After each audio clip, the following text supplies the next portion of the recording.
पद से इस्तीफा दे दिया, जिसके बाद से ये शुरू हो गई थी सिलसिला राजनीतिक गलियारों में, सियासी गलियारों में कि किसका नाम होगा बिहार से लेकर, क्योंकि बिहार में विधानसभा होने वाला है नवंबर या अक्टूबर के आसपास, क्योंकि मौजूदा कार्यकाल 22 नवंबर तक का बताया जा रहा है मौजूदा शासन का। तो ये भी बताया जा रहा था कि हो सकता है कि बिहार से, राजस्थान से कई नाम आ रहे थे कि उपराष्ट्रपति हो सकते हैं। फिलहाल अब 9 सितंबर को उपराष्ट्रपति पद के लिए चुनाव होगा, तब स्पष्ट हो जाएगी स्थिति कि आखिरकार जगदीप धनखड़ की जगह पर कौन उपराष्ट्रपति बन रहा है। इलेक्शन कमीशन ने अधिसूचना जारी कर दी है इसके लिए।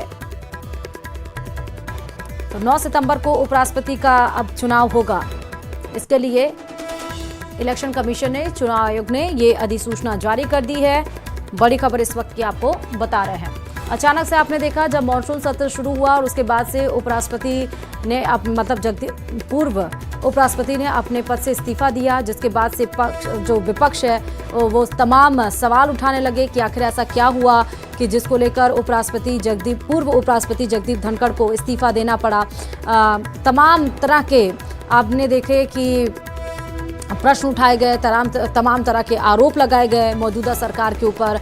अलग अलग बातें सियासी गलियारों में चलती रही, लेकिन अब इलेक्शन कमीशन ने उपराष्ट्रपति के चुनाव को लेकर अधिसूचना जारी कर दी है। 9 सितंबर वो डेट भी फाइनल हो गई है, यानी कि 9 सितंबर को अब से 8 दिन के बाद उपराष्ट्रपति के लिए चुनाव होगा पद के लिए, और कौन होगा अगला उपराष्ट्रपति वो आपको कुछ दिन के बाद पता चल जाएगा।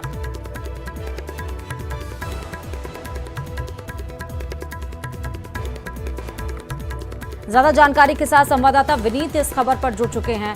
विनीत, पूर्व उपराष्ट्रपति जगदीप धनखड़ ने जब अपने पद से इस्तीफा दिया था उसके बाद से तो पता है कितना सियासी भूचाल आया था, लेकिन अब 9 सितंबर को डेट डिसाइड कर दी गई है, अधिसूचना जारी। विनीत जी, निश्चित तौर पर मैं आपको बताना चाहूंगा कि जिस तरह से अगर हम बात करें कि उपराष्ट्रपति जगदीप धनखड़ ने जब अपने पद से इस्तीफा दिया था उसके बाद से ही जो पद है वो खाली हो गया था। हाँ। लेकिन जिस तरह से गृह मंत्रालय ने जिस तरह से नोटिफिकेशन जारी किया था और केंद्रीय जो चुनाव आयोग है उसे सूचित किया गया था। हाँ। उसके बाद से ही चुनाव आयोग की ओर से औपचारिक जानकारी दी गई थी कि वो पूरी जो प्रोसेस है वो उसने शुरू कर दिया, जिसमें वोटरों की बात जो हो, क्योंकि उसमें जो सांसद होते हैं वही वोट करते हैं, तो इसकी जो कवायद थी, जो वोटर लिस्ट बनाने की कवायद थी या फिर अन्य जो प्रक्रिया थी वह चुनाव आयोग ने पूरी कर ली थी, शुरू कर दी थी, और अब वह प्रक्रिया जो है वो पूरी हो गई है। और उसके बाद चुनाव आयोग की ओर से यह सूचित किया गया है कि 9 सितंबर को जो है वो उपराष्ट्रपति पद का जो है वो चुनाव होगा। उपराष्ट्रपति पद के लिए जो है वो वोट डाले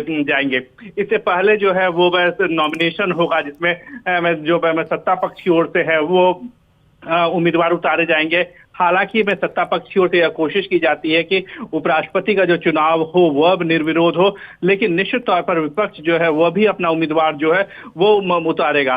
तो उसके पहले में जो नॉमिनेशन की प्रक्रिया होती है, सत्ताधारी पक्ष जो है वो अपने में उम्मीदवार को उतारेंगे। हो सकता है कि विपक्ष जो है वो भी अपने उम्मीदवार को उतारे, और अगर 2 या 2 से अधिक उम्मीदवार होते हैं तो वोटिंग जो है वो वोटिंग की प्रक्रिया होती है, और वोटिंग जो है वो 9 सितंबर को होगी। जी, इसके लिए निर्वाचन मंडल की सूची भी तैयार कर ली गई है। हाँ जी, निश्चित तौर पर जैसा कि हमने पहले भी आपने दर्शकों को जानकारी दी थी कि जो सांसद होते हैं वो इसके निर्वाचन मंडल के सदस्य होते हैं। जो वोटर लिस्ट होती है वो चुनाव आयोग ने तैयारी में कर ली थी। जब ही में चुनाव आयोग को गृह मंत्रालय की ओर से औपचारिक सूचना दी गई थी कि वह उपराष्ट्रपति पद का जो चुनाव है वो होना है, उसके बाद से ही चुनाव आयोग जो है वो एक्टिव हो गया था। और सबसे पहले उन्होंने एक प्रेस रिलीज जारी की थी जिसमें उन्होंने साफ तौर पर कहा था कि जो उपराष्ट्रपति पद के लिए जो आवश्यक तैयारी होती है वो तैयारी चुनाव आयोग की ओर से शुरू कर दी है, जिसमें एक मुख्य में जो होता है कि वोटर में कौन होंगे, कौन कौन वोटर हैं, क्योंकि अगर हम बात करें तो कुछ सदस्य जो है वो बदलते रहते हैं, या फिर चाहे वो राज्यसभा के सदस्य हो या फिर लोकसभा में भी अगर किसी कारणों से किसी ने इस्तीफा दे दिया हो या किसी का निधन हो गया हो, तो ऐसे में जो वोटर में बदलते हैं, तो इसी प्रक्रिया को जो है वो चुनाव आयोग ने जो है वो पूरा किया है। और अब इस बात की घोषणा जो है वो कर दी गई है, जिसके तहत जो है अगर जरूरत पड़ा, क्योंकि मैं